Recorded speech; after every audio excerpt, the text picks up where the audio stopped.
제34화 합의전의 교훈. 조조 유비 대 여포. 삼국시대는 난세였습니다. 어제의 동지가 오늘의 적이 되었다가 내일에는 다시 같은 편이 되는 일이 비일비재하였습니다.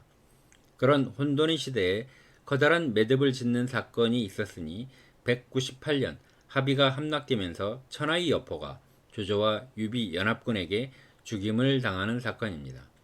199년에는 원소가 공손찬을 죽였고 조조는 유비를 통하여 원소를 죽이고 천하의 영웅은 조조와 유비뿐이라는 말을 남깁니다. 200년 조조는 원소와 관도 대전을 벌입니다. 동맹과 배신이 정신없이 벌어지는 과정에서 어떤 맥락이 있었는지 살펴보고자 합니다. 유비가 갈 곳 없는 여포를 받아들였으나 여포는 유비의 뒤통수를 치고 서주를 빼앗았고 원술에게 패한 유비는 여포에게서 소패를 얻어 몸둘 곳을 얻습니다. 하지만 유비가 소패에서 다시 만여 명의 병력을 모으자 여포는 불안해집니다. 198년 봄 여포가 부하에게 말을 사러 보냈는데 장비에 의하여 약탈을 당합니다. 노한 여포는 유비를 공격하고 유비는 대패합니다. 갈 곳 없는 유비는 호도에 있는 조조에게 귀순합니다. 조조는 참모들을 불러 유비에 대하여 묻습니다. 유비를 죽이라는 참모도 있었지만 곽가는 말합니다. 지금 유비는 영웅이라는 이름을 얻고 있습니다. 그가 궁지에 몰려 귀순해 왔는데 그를 해치면 현명한 자를 해쳤다는 오명을 얻게 됩니다. 장차 뜻있는 선비들의 의심을 사게 되어 그들이 공을 주군으로 선택하고자 하는 마음을 돌리게 됩니다. 그렇게 되면 공은 누구와 천하를 평정하겠습니까? 조조는 여포를 공격할 때 유비를 써먹을 때가 많다고 보았습니다. 또 유비가 인심을 잃어가며 죽여야 할 정도의 인물로는 보지 않았습니다. 그래서 천자에게 표를 올려 유비를 예주목에 임명하고 패국으로 돌아가 흩어진 군사를 다시 모으게 했습니다. 유비에게 군량을 공급하고 병사를 보충해준 다음 동쪽으로 가서 여포를 치게 했습니다. 조조는 하우돈을 보내 유비를 지원했는데 하우돈이 선봉에 서서 싸우다가 고순의 진영에서 날라온 화살에 하우돈의 왼쪽 눈을 잃게 되었습니다. 이후 하우돈은 액구가 되었으므로 맹하후라고 불려지게 되었고 하우돈은 거울을 볼 때마다 몹시 성을 내며 거울을 땅바닥에 내동댕이 치곤 했다고 합니다. 여포의 부하인 고순과 장묘는 9월 소패성을 공격했고 유비는 단신으로 도주하면서 유비의 처자식은 다시 포로가 되었습니다. 조조가 친정을 결심하자 참모들은 반대했으나 순유만이 홀로 찬성했습니다. 유표와 장수의 군대는 최근 패전했으므로 당분간은 군대를 움직이지 않을 것입니다. 여포는 날래고 사나우며 원술의 지원을 받고 있으므로 기수와 사수 사이를 중행으로 누비면 그 지역 호골들의 호응을 얻을 것이 분명합니다. 아직 여포가 서주를 장악한 지 얼마 안 되어 있으므로 지금 공격하면 격파할 수 있습니다. 198년 10월 조조가 직접 여포를 공격하러 나섰습니다. 여포가 유비를 격파하자 인근의 수령들인 장패, 손관, 오돈, 윤례, 창희 등이 여포에게 줄을 섰습니다. 유비는 조조에게 가담했습니다. 여포는 원술에게 지원을 요청하였으나 원술의 지원군은 조조에게 격파되었습니다. 한해 태소 장양이 여포를 지원하려 나섰으나 조조와 원소는 각기 장양군 내부에 이간책을 사용하였습니다. 조조가 장량의 부하 양추를 통하여 장량을 살해하자 원소는 장량의 부하 휴고를 시켜 양추를 죽이고 장량의 병력을 이끌고 원소에게 투항하도록 공작하였습니다. 장량은 의리를 중시하는 인물이었으나 원소와 조조의 권모술수에는 무력하였습니다. 조조의 참모인 순유와 곽과는 합의성이 저지대에 위치한 점을 주목하여 인근에 사수와 기수의 물을 끌어들여 수공작전을 벌였습니다. 제방을 허물어 합의성 일대를 물에 잠기게 하자 합의성은 침수되어 성안의 병사들과 백성들은 편히 쉴 곳을 찾지 못하였고 식량도 물에 젖어 이 상태가 한 달여가 지나자 여포 진영은 점점 더 피곤하고 공박해졌습니다. 여포는 식량을 아끼기 위하여 술 빚는 것과 마시는 것을 금하였습니다. 여포의 기병대장 후성이 명마 15피를 키웠는데 부하 한 명이 후성의 명마를 훔쳐 유비에게 귀순하려 했으나 후성이 추격하여 모두 되찾아올 수 있었습니다. 후성이 기쁜 마음에 이미 빚어놓은 술과 사냥에서 잡은 멧돼지 10여 마리로 잔치를 벌이려고 하다 먼저 술과 돼지고기를 들고 직접 여포를 찾아가 경위를 설명했습니다. 여포는 버럭 화를 냈습니다. 이 여포가 금주하고 있는데 경은 술을 담갔단 말인가? 여러 장수와 함께 먹고 마시며 의형제라도 맺고 공동으로 이 여포를 죽일 음모라도 꾸미겠다는 것인가? 후성은 두려운 마음에 준비한 술을 모두 내다 버릴 수밖에 없었습니다. 불만의 싹이 자라기 시작하였습니다.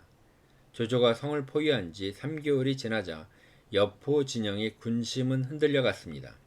여포가 독립하기 시작하면서 수행했던 장수들은 고순, 장유, 송원, 위속, 후성이었고 여포와 진궁에게 불만을 품은 후성은 친한 장수 송원, 위속과 공모하여 반기를 들었습니다. 그들은 먼저 진궁을 포박한 다음 조조에게 항복했습니다. 여포가 측근들과 백문루에 오르니 조조군의 공격이 매우 거셌습니다. 여포는 스스로 성문에서 내려가 항복했습니다. 조조의 장수들은 여포를 산채로 잡아 조조에게 데려갔습니다. 여포가 말했습니다.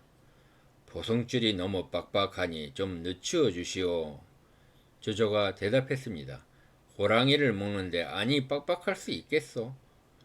묶인 여포를 바라보며 조조는 여러가지 가능성을 고려하고 있었습니다. 여포에 대한 생각을 정리하는 중이었습니다. 그때 여포가 승부수를 던졌습니다. 평소에 명공이 걱정거리 중에 이 여포를 능가하는 자가 없었소. 지금 내가 이미 항복했으니 이제 천하에 걱정거리가 없어졌소. 명공이 보병을 이끌고 이 여포가 기병을 이끈다면 천하를 평정하기에 부족함이 없을 것이요. 조조가 더 생각에 빠지자 여포가 한마디 더 추가했습니다. 제나라 황공은 자신의 혁대고리를 쏜 관종을 제나라의 재상으로 사용하였소. 지금 여포로 하여금 고갱지력을 다하게 하시오. 공을 위하여 선봉에 서서 말을 달리도록 하겠소. 조조는 인재에 대한 욕심이 많은 사람으로 정평이 나 있었습니다. 여포는 마지막으로 유비에게 희망을 걸었습니다. 여포는 유비에게 도움을 청하였습니다. 현덕, 경은 상좌에 앉아있는 손님이 되었고 나는 사로잡힌 포로가 되었어. 이럴 때 말 한마디 해줄 수 있는 것 아니오. 조조는 유비를 바라보며 여포를 살려줄 뜻을 슬쩍 내비치면서 웃으며 말했습니다. 어찌 말이 없으시오. 여포를 위하여 호소하시겠소. 유비가 자리에서 일어나 앞으로 나왔습니다. 조조에게 진중한 목소리로 말했습니다. 명공께서는 정원과 동탁의 일을 보지 못하셨습니까?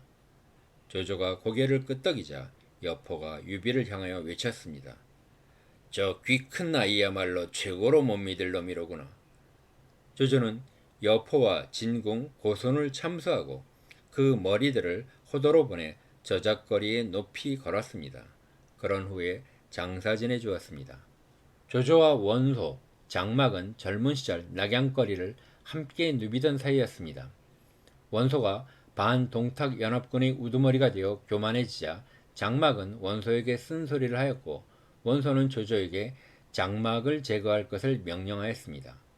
조조는 친구 사이에 그럴 수 없다고 거부하였고 장막은 조조에게 고마움을 느꼈지만 원소의 막강한 세력을 생각할 때 조조가 언제까지나 자신을 지켜줄지 의심스러웠습니다.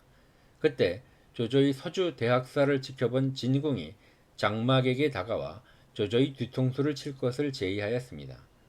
장막과 진궁의 반란은 순욱과 정욱의 힘으로 좌절되었고 배신감을 느낀 조조는 장막의 삼족을 멸하는 것으로 복수하였습니다. 그런 조조가 진궁의 모친을 불러들여 죽을 때까지 보살폈고 진궁의 딸은 시집 보내주었습니다. 그의 집안 식구들을 다 잘 돌보아주면서 후대하였습니다. 진궁의 죽음 앞에서 뒤도 돌아보지 않던 처신에 감동받은 것인지 모릅니다. 조조는 장요를 중량장에 임명하였고 장패는 도망쳐 숨었지만 찾아내 잡아들이고 장패에게 명하여 오돈, 윤례, 송간 등 소위 태산적 수령들을 불러들이게 명했습니다. 그들이 장패를 따라 항복하자 이들을 후대하였습니다. 정복지에 새로이 성양군, 이성군, 창녀군을 만들고 장패 등의 무리들을 새로 만든 군의 태수로 임명하였습니다. 조조가 연주를 다스릴 때 이들이 장패에게 망명했습니다. 조조가 장패에게 명하여 그들의 목을 바치라고 전했습니다. 장패는 차마 조조를 배신할 수는 없으나 그 명은 따를 수 없다는 의사를 표시하였습니다. 말을 들은 조조는 감탄하며 장패의 기계를 높이 평가하여 그의 청을 들어주면서 서흡과 모휘도 모두 용서하고 태수로 임명하였습니다. 조조는 하비성 포위작전을 하면서 처음 관우와 안면을 트게 되었습니다. 조조는 관우가 용력이 대단한 장수라는 말을 전해드렸습니다. 9척이나 되는 엄청난 체격에 항상 진중한 태도를 유지하는 관우에게 조조는 호감을 가지게 되었습니다. 어느 날 관우가 웬일인지 조조의 군막으로 찾아왔습니다. 주저주저 하더니 한 가지 청탁을 했습니다. 여포의 수하에 진의록이라는 부하가 있는데 전령의 임무를 맡아서 성중에는 그의 아내만 남아있는데 성이 함락되면 그의 처를 취할 수 있게 해달라는 것이었습니다. 조조는 허락했습니다. 성이 함락이 임박하자 관우는 다시 조조를 찾아와 조조의 약속에 대한 다짐을 받았습니다. 조조는 장난기가 발동했습니다. 성이 함락되자 조조는 사람을 시켜 진의록의 처를 먼저 데려왔습니다. 엄청난 미인이었습니다. 조조는 그녀를 날름 자신의 장막에 거두었습니다. 이후로 관우는 조조를 보면 아는 체를 하지 않았습니다. 관우는 매우 불만스러운 듯 입을 굳게 다물고 아무 말도 하지 않았다고 합니다. 훗날 조조는 관우를 자기 사람으로 만들기 위하여 적토마를 주고 한수 정유의 자귀를 주었지만 아무 소용이 없었습니다.